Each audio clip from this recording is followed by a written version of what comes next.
Steve Spurrier covered his head and face as he ran off the field at Sanford Stadium. The South Carolina Gamecocks had just gotten blown out by Georgia in a game that Grayson Lambert looked like he was one of the most precise quarterbacks in the history of college football. Mark Richt's team was kind of top 10-ish, looking really good. They had Alabama in a couple of weeks. And Spurrier, after the game, that was the last time he would ever play the Dogs. Mark Richt, after that game, neither of those head coaches would survive to November, to the end of November. Spurrier, of course, leaving South Carolina in the midst of their 2015 season. Mark Richt being dismissed after the Georgia Tech game, the Sunday after the Georgia Tech game. And it really set off that time a strange moment in college football. And I was talking with somebody the other day, and they said the most obvious part out loud, which was that Georgia really got that one right. And what I mean by that is, it wasn't that, not necessarily the part about Mark being let go. Mark Richt was one of the best head coaches in college football at the time. He just didn't have the national championship that Les Miles had, or that Gene Chizik had, or am I making myself clear here? Or Larry Coker. That he did not win the national championship is really the only thing missing from his portfolio of coaching. He was an amazing coach, one of the best coaches at Georgia ever. He just didn't win the national championship in the moments that he had to win it. But it had come the time where talking about winning the national championship had come and gone. Weeks after Georgia beat South Carolina, they blew a huge lead in Knoxville when that was inexplicable, I have to say. And of course, the week before that, they were absolutely trucked by Nick Saban in Alabama. An Alabama team that, was trying to find itself at that moment. And all of that set up what I'm going to talk about, which is when Georgia made the call to fire Mark. That's step one. And let's be honest, a lot of people get fired. That's not the point. The point is to hire the right person for your school. And there were some options out there. There were some options out there for sure. And there were two I want to talk about right now. And I brought up South Carolina on purpose because when South Carolina when Spurrier left South Carolina and stuck Ray Tanner in that unenviable position of replacing the greatest coach that had ever been at that institution, there were a couple of names that were out there, and I want to talk about the three of them specifically. Dan Mullen was at Mississippi State, had done a good job of getting Mississippi State, a terrible program, in the top 5. I think they were ranked number 1 for a moment in time in 2014. Dan Mullen was someone who had done really well at a non-traditional school. That fits South Carolina very well, if you think about it. Tom Herman, the coach at Houston, had done a very good job of positioning the Cougars to where, eventually later that season, they would beat Florida State, if I'm not mistaken, in the Peach Bowl. They won the Peach Bowl, whoever they played. And I'm pretty sure it was Florida State. And Tom Herman was another person that was out there that really kind of made a lot of sense. But Kirby Smart was out there too. The difference between Kirby and these other guys was there were two main differences. First of all, Kirby Smart had never been a head coach. And that was the trepidation, generally speaking, about Kirby Smart. And there were other people that Georgia looked at. Not hard, but there were other people that Georgia looked at. And in that time, there was not certainty that Kirby would do as well as he's done at all. There was not certainty that he would do,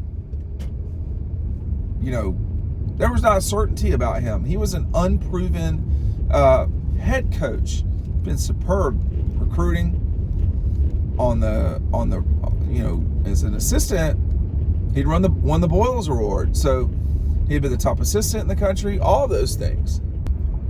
But at that time, there was not tons of certainty. I do want to point out, we're going to run out of these. Make sure you're grabbing. There's going to be there's going to be a limited amount at Red Zone in Athens quickly here. A lot of these have already been mailed out.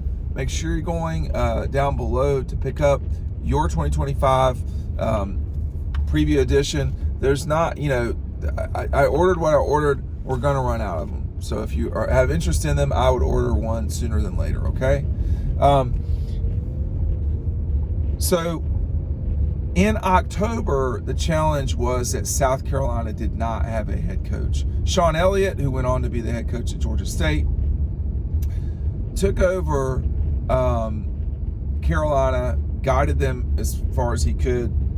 He was not going to be this was not going to be a Dabo situation where he took over after being a replacement for the head coach. So there was some concern there from Georgia. The question at the end of the day is, did the Spurrier vacancy, did him leaving South Carolina put pressure on Greg McGarity, Jerry Moorhead, and Georgia to get going?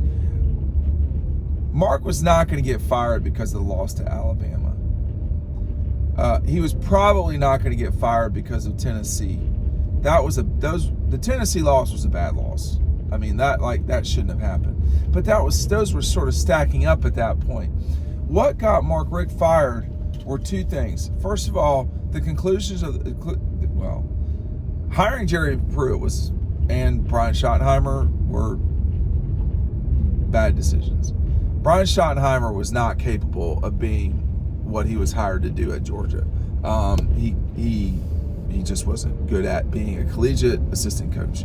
I'm not sure that he's a good coach, generally speaking, but he's the head coach of the Cowboys right now. I'll just say this: he was a horrible fit at Georgia. He was a horrible, horrible, horrible fit at Georgia. And Bailey Hockman, Trevor Lawrence. I mean, I don't need to go through all of these stories, but that you pick Bailey Hockman over Jake Fromm, that Trevor Lawrence did not get an offer immediately when he came on campus in 13, 14, whatever it was. I mean, Georgia knew about, we knew about Trevor Lawrence in 9th grade, in 8th grade, whatever it was. I have images of Trevor Lawrence from before he played a varsity football game while he was at camp at Georgia. And that Brian Schottenheimer would choose to let that kid go home when he was expecting an offer without an offer. I mean, you're just an idiot in terms of collegiate assistant coaches. No, you're bad at it. And bro, you want to get at me? Get at me. That's fine. But you know what you did. It was stupid. In terms of, so those two things were massive mistakes. The Georgia Tech game in 2014, Jeremy Pruitt is a whole nother story. I don't need to explain Jeremy Pruitt now. People understand that now. But at the time, people didn't know how cancerous that situation was. So those two decisions right there were bad. But really, the Georgia Tech game in 14, losing that game was a problem. The way in which Georgia lost that game was a problem. And, I've never seen an athletic director in a press conference after a football game except that game. I mean, it's very rare to see the AD post game in a press conference for football. It's just, having done this as long as I have, I remember that. There could be situations where you're on the road and everybody's just kind of jammed in there together, but that is not a common thing. At home, that almost never, that's the only time I remember it happening. It just doesn't happen. So the Tech game, but then it really was the loss to Florida, the inexplicable explanation of starting Fatone Bauta. I mean, Georgia still could have won the SEC East and therefore the SEC. So, I mean, Fatone Bauta, that never should have happened. If you wanted to go with Bryce Ramsey, go with Bryce Ramsey. Just go with him. But you're so late in the season at that point. Lambert had gotten you where you were supposed to, to where you could have beaten Florida and gone on to win it. Why would you have moved from Lambert to that? Well, you moved on from Lambert because he couldn't score. Well, but if you knew that in August, why'd you go with Lambert to begin with? So it was bad. It was a bad moment in time. But that South Carolina did not have a head coach, and that Kirby was ready. I mean, remember, Kirby had interviewed at Auburn, and, they hired Gus Malzahn in 2013. That was not a dumb mistake by Auburn. That made sense at the time. Auburn won the SEC championship, later that year, played for the national championship. They went on to have success, if you want to call it that, with Gus Malzahn. I mean, it wasn't a failure at Auburn. It made sense to hire him. Kirby, that was a different conversation. A couple of years later, more success at Alabama. It was obvious what was going on the recruiting trail. And, you didn't have the obvious ties that Auburn had with Gus Malzahn, okay? And what he had in winning the national championship as an assistant at Auburn under Gene Chizik. They thought they could refresh the formula. They did it once, but that kind of was it. And then from that point forward, it was a will he, won't he firing situation at Auburn for years with Gus Malzahn. The whole thing was stupid. But all of those things combined for a sort of toxic mix of things in Athens, and it was time. The Georgia Southern game was a obvious problem. The celebration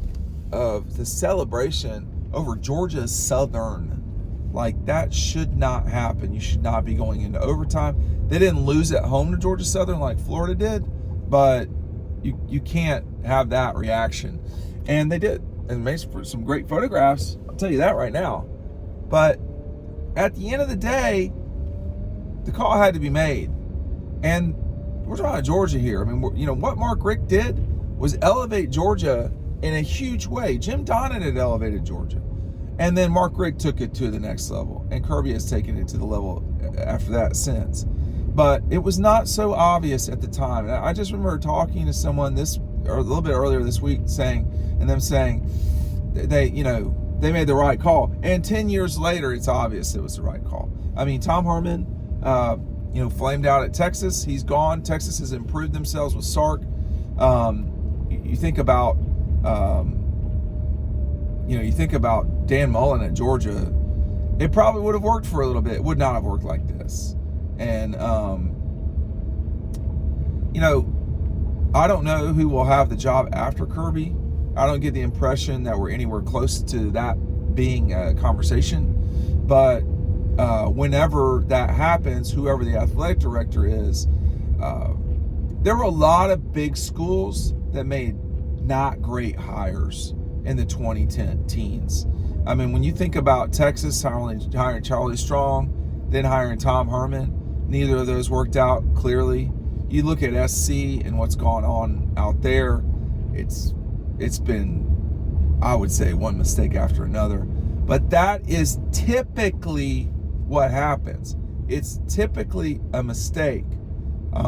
Very few places kind of have been like Ohio State, that went from Tressel, successful, to Urban Meyer, successful, to Ryan Day, successful. Very few places are like LSU that have been successful, generally speaking, all the way. I mean, the only guy that's not been successful there the last 25 years, and I think that's a stretch to put it that way, is Brian Kelly. Okay, and I don't know that I agree with even that statement. So he's not been as successful as he should have been. But it's a long video, and the long story short of all of this is hiring is the hard part. Firing is the easy part. It's obvious when something isn't working. And, it's obvious now when something is. And it is working at Georgia. It has worked at Georgia. Multiple national championships, 3 Southeastern Conference championships, a Sugar Bowl win, Peach Bowl win, Orange Bowl wins, Rose Bowl win. The only thing that they're missing is the Cotton Bowl and the Fiesta Bowl, and they haven't played in those games yet. So this Georgia program under Kirby has done great, but in 2015, in December, whatever it was not so obvious that they would be successful the way that they have been. thoughts on a July 4th. Thanks for watching.